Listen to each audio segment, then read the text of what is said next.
Hello, hello! Sejam muito bem-vindos a mais uma aula sobre e-mails corporativos. Você escreve e-mails em inglês, demora séculos, usa o Google Tradutor e ainda não consegue passar a mensagem corretamente. Recebe e-mails e tem que usar o Google Tradutor também para entender melhor.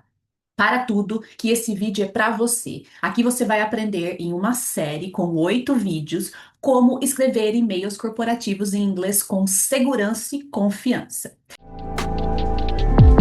Sejam muito bem-vindos ao meu canal. Para você que não me conhece, eu sou a Carol Buzon, eu sou especialista em ajudar profissionais a falar inglês com confiança aí no seu trabalho. Vem comigo que essa aula de hoje nós vamos saber como agendar reuniões, como falar de assuntos delicados em um e-mail em inglês. Let's go! Welcome to our next class. In this course, How to Write Effective and Efficient Business Emails in English, we're going to talk about a specific point today. When you have an important issue, a delicate subject to talk about, you need to be extra careful writing in English. You don't want to be misunderstood. You want to pass the image and the information correctly. So let's see in this class how to write this email effectively with safety and, of course, with very practical tips. Let me share my screen with you and then you will understand better what I mean. Let's go. This material you can download in the platform and also you can follow the structure, make notes. I think it's better. In here, you can see the PDF and you will be guided through the same things that I show you now. Okay, so as I told you before, how to set up a meeting for urgent or sensitive issues, delicate ones. The objective in here is to provide you expressions and tone strategies to deal with delicate matters. We are going to talk, as usual, polite requests. Remember, it's not chatting with a friend on WhatsApp or even on the social media. You are writing corporate business emails. You need to be careful with the polite requests. So, would it be possible? We kindly ask you to we have also, because of the issue that is urgent and delicate, we have the softeners. Unfortunately, it seems that we may need to revisit and avoiding direct blame. There seems to be an issue, not it's your fault. Okay, there seems to be an issue with blah blah blah. Vocabulary issue is the same as problem. Remember, I think I told you for the previous lessons, problem has a very deep weight in English. When you say Houston, we have a problem. People will die, and that's it. In the companies, usually, and thank to God, it's not always a problem. You have an issue, just something to care about. So instead of using problem in your emails, use issue, right? Postpone and cancel. Postpone, you put on delay, and cancel, you remove it. Okay?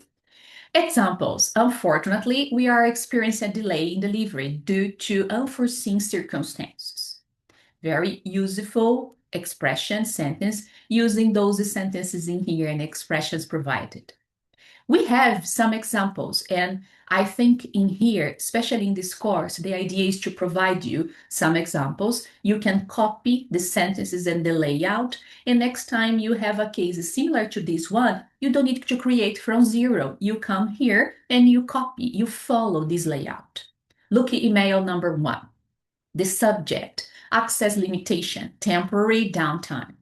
Hi, João. Unfortunately, it seems that the system will be down for maintenance from 8 p.m. to 10 p.m. tonight. We apologize for the short notice and kindly ask that all team members have their work in advance.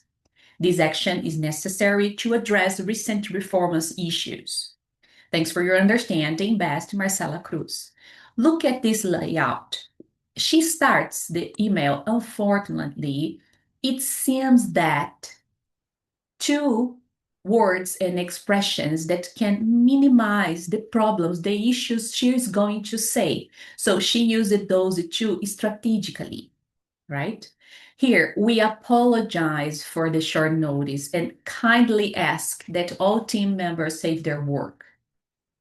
Thanks for your understanding.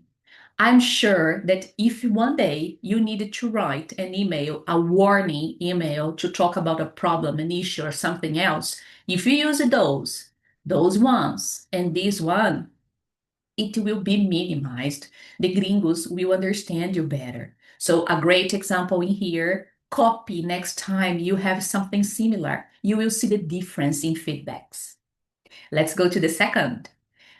Subject delay in supplier response, very common nowadays. So, dear Mr. Becker, we kindly ask you for your patience as we're still waiting a response from our supplier regarding the component specifications. There appears to be an issue with their internal system that is causing the delay.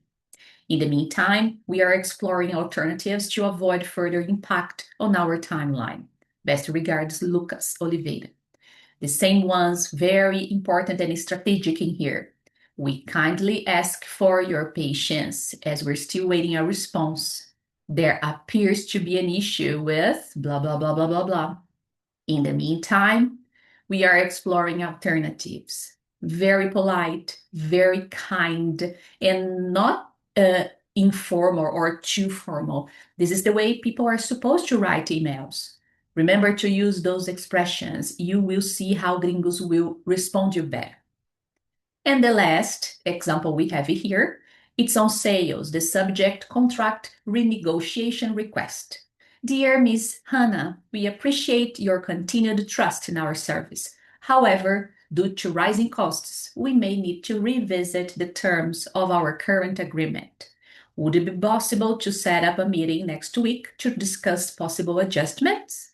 Thank you in advance for your understanding. Kind regards, Rafael Mendes. We appreciate blah, blah, blah. However, due to would it be possible to, thanks in advance, many expressions. Guys, let me just stop sharing. As I told you before, those kind of emails, they are not complex, but if you think in Portuguese, you may get a little trouble for you. Don't try to put in Portuguese, put in English, then send.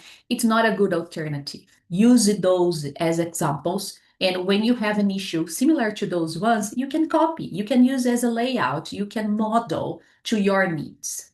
If you have any problems or if you don't understand this class, send me here the link, the question, everything you need. I'll be very glad to help you with. Thanks for watching. See you at the class number 6.